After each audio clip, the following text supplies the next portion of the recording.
എത്രയും ബഹുമാനപ്പെട്ട മുഖ്യമന്ത്രി ശ്രീ പിണറായി വിജയൻ സാർ, മറ്റ് വിശിഷ്ട വ്യക്തികളെ, കൂടി വന്നിരിക്കുന്ന എല്ലാവർക്കും എൻ്റെ നമസ്കാരം. എനിക്ക് ഭയങ്കര ടെൻഷനുണ്ട്. രണ്ട് കാര്യത്തിലാണ് ടെൻഷൻ. ഇത്രയും പേര് ഇവിടേക്ക് ഇരിക്കുന്ന, ഇത്രയും ഡിഗ്നിറ്ററീസ് ഇരിക്കുന്ന ഒരു സദസ്സിൽ വന്നിട്ട് എന്ത് സംസാരിക്കും എന്നോർത്തിട്ടൊരു ടെൻഷനുണ്ട്. പിന്നൊന്ന്, ആദ്യമായിട്ടാണ് ഒരു പൊതുപരിപാടിക്ക് മുണ്ടെടുത്ത് വരുന്നത്, അതിൻ്റെ ഒരു ടെൻഷനും ഉണ്ട്. ഒരു അരമണിക്കൂർ എടുത്തതൊന്ന് ഉടുക്കാൻ, അപ്പോഴും ഒരു കര അങ്ങോട്ട് പോകും, കസവ ഇങ്ങോട്ട് മാറും. കുറച്ച് സമയം എടുത്തു. അങ്ങനെയാണ് മനസ്സിലാക്കിയത് ആധുനിക കേരളത്തിലെ ഏറ്റവും മികച്ച കണ്ടുപിടുത്തം എന്ന് പറയുന്നത് ഈ മുണ്ട് മുറുക്കി കെട്ടാനുള്ള വെൽക്രോ ബെൽറ്റാണ്. അതിൻ്റെ ഒരു ബലത്തിലാണ് ഞാനിവിടെ നിൽക്കുന്നത്. അപ്പോൾ ഒരുപാട് സന്തോഷം. ആദ്യം തന്നെ ഇങ്ങനൊരു വേദിയിൽ ഇവിടെ നിൽക്കാൻ സാധിച്ചതിൽ വലിയ സന്തോഷം. എന്നെ സംബന്ധിച്ചിടത്തോളം ഞാൻ തിരുവനന്തപുരത്ത് എഞ്ചിനീയറിംഗ് കോളേജിലും ടെക്നോ പാർക്കിലൊക്കെ ജോലി ചെയ്തിരുന്ന സമയത്തൊക്കെ തിരുവനന്തപുരമായിട്ട് കുറേ കാലം 7 വർഷത്തോളം ഇവിടെ കറങ്ങിത്തിരിഞ്ഞ് നടന്നതാണ്. അപ്പോൾ അങ്ങനെ ഇരിക്കുമ്പോഴാണ് ഇപ്പോൾ ഇത്തവണ ഓണം എങ്ങനെ ആഘോഷിക്കും, എന്ത് ചെയ്യും എന്നൊക്കെ ആലോചിച്ചിരിക്കുമ്പോഴാണ് ഇങ്ങനൊരു വിളി വന്നത്.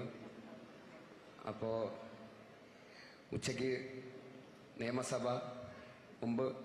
നിയമസഭയുടെ മുമ്പിൽ കൂടെയൊക്കെ ഫോട്ടോ എടുക്കാനൊക്കെ പോകുമ്പോൾ പോലീസൊക്കെ ഓടിച്ചു വിടുമായിരുന്നു. പടാ എന്ന് പറഞ്ഞിട്ട്, ഇവിടെ ഫോട്ടോ എടുക്കാനൊന്നും പറ്റൂല എന്ന് പറയായിരുന്നു.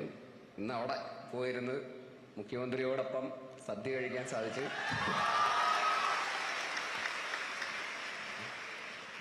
അത് കഴിഞ്ഞ് വൈകുന്നേരം ആയപ്പോൾ പോലീസ് അകമ്പടിയോടെ സ്റ്റേറ്റ് കാറിൽ ഇങ്ങനെ വന്ന് ഇവിടെ വന്നിറങ്ങി. അപ്പൊ ഇതൊക്കെ കണ്ട് പകച്ചു നിൽക്കുകയാണ് ഞാൻ. അതുകൊണ്ട് സത്യമായിട്ടും എനിക്ക് എന്താ പറയേണ്ടതെന്ന് അറിയില്ല. ഓണത്തെക്കുറിച്ച് എന്ത് പറയണം എന്ന് ഞാൻ ആലോചിക്കുമ്പോൾ ഇന്നലെ തൊട്ട് ആലോചിച്ചു തുടങ്ങിയതാണ്. ഓണം നമ്മുടെ ദേശീയോത്സവമാണ്. ഓണത്തെക്കുറിച്ച് ആലോചിക്കുമ്പോൾ എൻ്റെ ചെറുപ്പകാലമാണ് എനിക്ക് ഓർമ്മ വരുന്നത് എന്നൊക്കെ പറഞ്ഞു തുടങ്ങണമെന്നുണ്ട്. പക്ഷേ ഈ കാര്യമില്ലാന്ന് തോന്നി. അപ്പൊ ഇവിടെ വന്നിട്ട് ഇനിയിപ്പോ എന്ത് പറയും എന്നൊക്കെ ആലോചിച്ചിട്ട് ബാക്കിൽ സ്റ്റേജിലേക്ക് ഇങ്ങനെ നോക്കുമ്പോൾ അവിടെ സ്ക്രീനിൽ ചക്കയെ കുറിച്ച് എന്താ, അത് വേണ്ട, ചെമ്പരത്തിയെ കുറിച്ചും വേണ്ട, എന്ത് പറയും എന്ന് ആലോചിച്ച് ഞാൻ ഇങ്ങനെ പകച്ചു നിൽക്കുകയായിരുന്നു. അപ്പോൾ ഹോട്ടലിൽ വെച്ചിട്ട് രവിമോഹൻ സാറിനെ കണ്ടു. അപ്പൊ അദ്ദേഹം ഉണ്ടല്ലോ, അദ്ദേഹം എന്തെങ്കിലുമൊക്കെ പറഞ്ഞോളും എന്ന് വിചാരിച്ചു നിൽക്കുമ്പോൾ അദ്ദേഹം വന്നിട്ട്, എനിക്ക് മലയാളം தெரியாது, എല്ലാവരും നീങ്ങ പേസുങ്ക സാർ, ഞാനേ എന്നെ പേസും தெரியாம നിക്കറേ. ആണാ സാറ് വന്ന് സൂപ്പറാ പേസിട്ടെ, തമിഴിലായിരുന്നാലും. അപ്പോ ഇപ്പോഴും എനിക്കൊരു പിടിയും കിട്ടിയിട്ടില്ല എന്താണ് പറയേണ്ടതെന്ന്. അതുകൊണ്ടാണ് ഞാൻ ഇങ്ങനെയൊക്കെ പറഞ്ഞുകൊണ്ടിരിക്കുന്നത്. സത്യം നിങ്ങൾ മനസ്സിലാക്കുക. എന്തായാലും ഒരു കാര്യത്തിൽ ഒരു എതിരഭിപ്രായവും ഇല്ല. ഓണം എന്ന് പറയുന്നത് നമ്മുടെ എല്ലാവരുടെയും ഒരു കമ്മ്യൂണൽ ഹാർമണിയുടെ ഏറ്റവും വലിയ പ്രതീകം തന്നെയാണ്. അതിലൊരു സംശയമില്ല. ഒരു സിനിമയിൽ ഒരു ഇന്റർവെൽ ബ്ലോക്ക് വരുന്ന പോലെയാണ് ഓണം.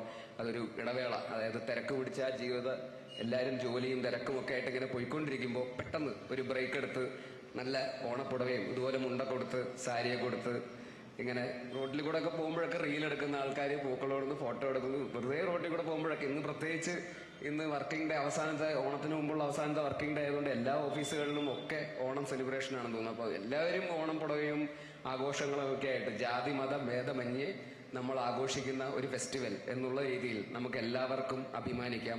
ഈ ഒരു ഐക്യം തന്നെയാണ് മുന്നോട്ടുള്ള യാത്രയിലൊക്കെ കേരളം എന്നുള്ള ഒരു സ്റ്റേറ്റിനെ സംബന്ധിച്ചിടത്തോളം മറ്റ് ഉള്ളവർക്കൊക്കെ അസൂയാവഹമായിട്ടുള്ള അച്ചീവ്മെന്റ്സ് നമുക്ക് നേടാൻ നമ്മളെ സഹായിച്ചിട്ടുള്ളത്.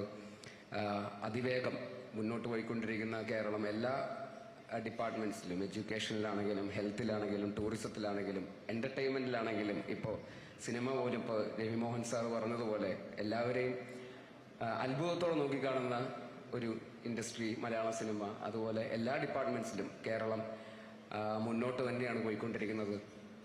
അത് നമ്മുടെ എല്ലാവരുടെയും ഇവിടെ അംഗീകരിക്കാനും ക്രിട്ടിസൈസ് ചെയ്യാനും ഒക്കെയുള്ള ഒരു സ്വാതന്ത്ര്യം നമുക്ക് നമ്മുടെ ഇവിടുത്തെ സർക്കാർ സംവിധാനങ്ങളുടെ ഭാഗമായിട്ട്, ഈ സിസ്റ്റത്തിന്റെ ഭാഗമായിട്ട് നമുക്കുണ്ടാവുന്നു. ആ ഐക്യം നമ്മൾ ഏറ്റെടുത്ത് വളരെ അഭിമാനത്തോടെ തന്നെ മുമ്പോട്ട് പോകുന്നു എന്നുള്ളത് തന്നെയാണ് കേരളത്തിന്റെ വിജയം. അപ്പോൾ ഈ ഓണം പോലുള്ള ഒത്തുചേരലുകൾ എന്തെങ്കിലും ഒരു ഫെസ്റ്റിവലുകളോ അല്ലെങ്കിൽ ഒരു പ്രശ്നമോ ഉണ്ടാകുമ്പോൾ നമ്മൾ മലയാളികളൊക്കെ എല്ലാം മറന്നിട്ട് എല്ലാവരും ഒത്തുകൂടാറുണ്ട്. അതിൻ്റെ തന്നെ ഫെസ്റ്റിവൽ വേർഷനാണ് ഓണം. തീർച്ചയായിട്ടും ഇത് എന്താ പറയുക, മുന്നോട്ടും കേരളത്തിൻ്റെ ഒരു വളർച്ചയ്ക്കും സർക്കാരിൻ്റെ നല്ല ഒരു സർക്കാരിൻ്റെ നേതൃത്വത്തിലുള്ള ഈ വളർച്ചയ്ക്കും ഒക്കെ നമ്മളുടെ ഈ ഐക്യവും ഇതുപോലുള്ള കൂടിച്ചേരലുകളും ഈ ഒരു കമ്മ്യൂണലി നമ്മളെല്ലാവരും ഒരുമിച്ചുള്ള ഈ കൂടിച്ചേരലുകളും വലിയൊരു പ്രചോദനമാവട്ടെ. ഒരിക്കൽ കൂടി ശ്രീ പിണറായി വിജയൻ സാറിന് നന്ദി അറിയിക്കുന്നു. അദ്ദേഹം പറഞ്ഞ നല്ല വാക്കുകൾക്കും അദ്ദേഹത്തെ പോലുള്ള ഒരു ലീഡറിന്റെ ഭാഗത്തുനിന്ന് അദ്ദേഹം പറഞ്ഞ വാക്കുകൾക്ക് നന്ദി പറയുന്നു. അദ്ദേഹത്തിന്റെ നേതൃത്വത്തിൽ ഇനിയും കേരളത്തിന് ഒരുപാട് വളർച്ച അദ്ദേഹത്തിന്റെ നേതൃത്വത്തിൽ ഉണ്ടാവാൻ സാധിക്കട്ടെ, മിനിസ്റ്റേഴ്സിന്റെ ഒക്കെ നേതൃത്വത്തിൽ ഉണ്ടാവാൻ സാധിക്കട്ടെ എന്ന് ആത്മാർത്ഥമായി ആഗ്രഹിക്കുന്നു. അതോടൊപ്പം രവി മോഹൻ സാറിനോടൊപ്പം ഒരു ജയൻ രവി സോറി പേര് രവി മോഹൻ സാറിനോടൊപ്പം ഈ വേദി പങ്കിടാൻ സാധിച്ചതിൽ ഒരുപാട് സന്തോഷം. അദ്ദേഹത്തോടൊപ്പം ഈ അടുത്തൊരു സിനിമയിലും അഭിനയിക്കാൻ ഭാഗ്യം ലഭിച്ചു. അന്ന് അദ്ദേഹം വളരെ വെൽക്കമിങ് ആയിരുന്നു.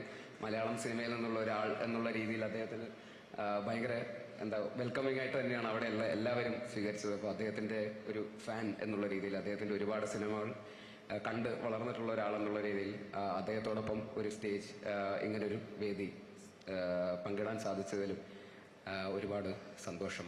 ഒപ്പം മറ്റ് മന്ത്രിമാർ ശിവൻകുട്ടി സാർ, റിയാസക്കാർ, ഇപ്പൊ പറഞ്ഞ പോലെ ജെൻസി മേയർ, ഞാൻ ഇവിടെ നിന്നിട്ട് ചോദിക്കും എന്താ പറയുക ഓണത്തെക്കുറിച്ച്. മേയറിൻ്റെ അടുത്ത് ഇങ്ങനെ ചോദിച്ചുകൊണ്ടിരിക്കുകയായിരുന്നു. മേയർ പറയുന്നത് തമിഴിൽ എന്തെങ്കിലും പറ. രവിമോഹൻ സാറ് തമിഴിൽ പറഞ്ഞെങ്കിൽ തമിഴിൽ പറ, അങ്ങനെ എന്തെങ്കിലും പറ. അങ്ങനെ അദ്ദേഹത്തിന്റെ പ്രസംഗം കേട്ടുകൊണ്ടിരിക്കുകയായിരുന്നു. പറയാനുള്ളതൊക്കെ പുള്ളി പറഞ്ഞല്ലോ, ഇനിയിപ്പോൾ എന്ത് പറയും എന്നൊക്കെ പറഞ്ഞ് ഞങ്ങൾ സംസാരിച്ചുകൊണ്ടിരിക്കുകയായിരുന്നു. അപ്പോൾ മേയറോടും ഇവിടെ കൂടിയിരിക്കുന്ന എല്ലാ വിശിഷ്ട വ്യക്തികളോടും, എത്രയും സ്നേഹം നിറഞ്ഞ മലയാളികളോടും ഒക്കെയുള്ള നന്ദിയും സ്നേഹവും, ഇതുവരെയുള്ള എല്ലാ യാത്രയിൽ കൂടെ ഉണ്ടാകുന്നതിനോടുള്ളൊക്കെ നന്ദിയും സ്നേഹവും അറിയിക്കുന്നു. ഒരിക്കൽ കൂടി ഈ വേദിയിൽ ഇങ്ങനെ വരാൻ സാധിച്ചതിലും നന്ദി അറിയിക്കുന്നു. കേരള സർക്കാരിനും ടൂറിസം ഡിപ്പാർട്ട്മെന്റിനും ഒക്കെയുള്ള നന്ദി അറിയിക്കുന്നു. എല്ലാ മലയാളികൾക്കും എൻ്റെ ഹൃദയം നിറഞ്ഞ ഓണാശംസകൾ നേരുന്നു. Thank you.